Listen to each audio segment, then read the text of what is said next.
There is a kind of half-assed liberal idea that while colonialism wasn't great, at least Britain gave India the trains. And maybe that's something they should be thankful for. After all, trains are pretty useful, especially in the 7th largest country on Earth. So, colonialism, maybe not all that bad? Unfortunately, Britain also stole $45 trillion from India, all the while exploiting religious divisions between the Hindu and Muslim communities and further turning them against each other.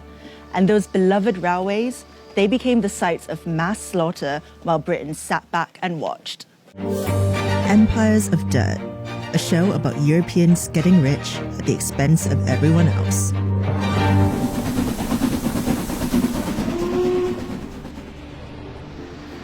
Britain first got involved in India through the East India Company, which had its headquarters right here on Leadenhall Street.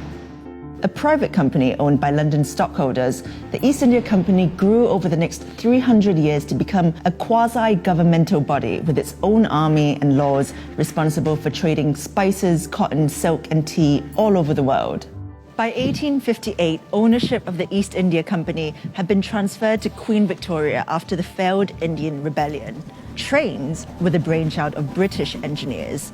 The East India Company would use railways to transport exploited resources like cotton and coal more efficiently around India.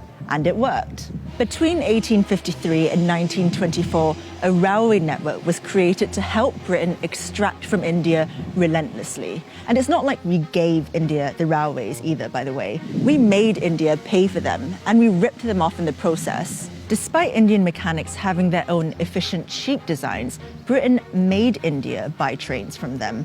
Between 1854 and 1947, over 14,000 locomotives were imported from the UK to India.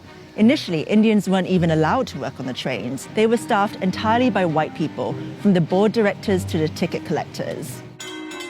The railways made little profit, but British shareholders who invested in its construction made vast returns, guaranteed at the expense of Indian taxpayers who had to pay for it. India's railways were basically like someone burgling your house, building a ramp to wheel all your stuff out, sending you a bill for that ramp, and expecting a round of applause at the end of it.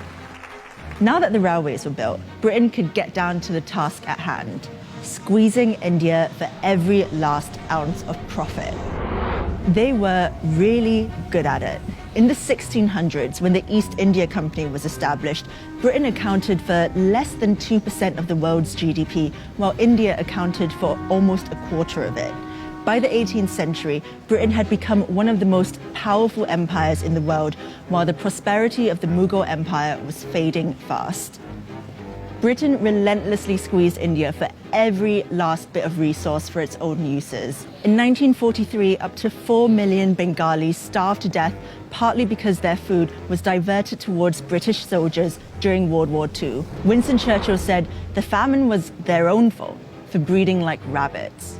After it was no longer profitable to remain in India, and after receiving huge pressure from the Indian independence movement, the British finally left in 1947. Before they went, they split the country into two, Hindu-majority India and Muslim-majority Pakistan, in an act that became known as partition. But in their haste to get out of the country, British diplomats arranged a shoddy partition agreement that ignored the fact there would be inter-religious conflict. Cyril Radcliffe, the British lawyer assigned to draw the borders of Pakistan and India, was given 40 days to do it. After partition, millions of Muslims trekked to Pakistan and what is now known as Bangladesh, while Indians and Sikhs headed the other way. Violence between Pakistan and India ensued.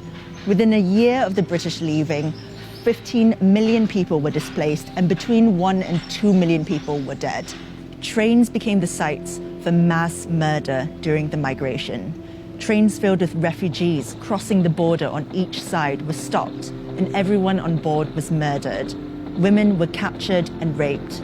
Carriages were set on fire with petrol, with people still inside. The only ones spared were the drivers, so they could transport their trains full of dead bodies to the final destination. The British knew about the train massacres, but they'd already washed their hands clean of India. Prime Minister Clement Attlee, writing to Lord Mountbatten, the last Viceroy of India in 1947, said, "Keep India united if you can. If not, save something from the wreck. In any case, get Britain out."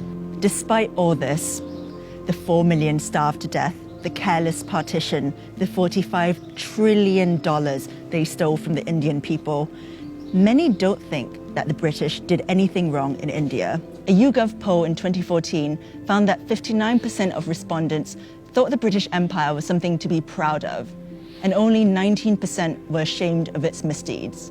Trains, cricket, empire. What could possibly be wrong with that?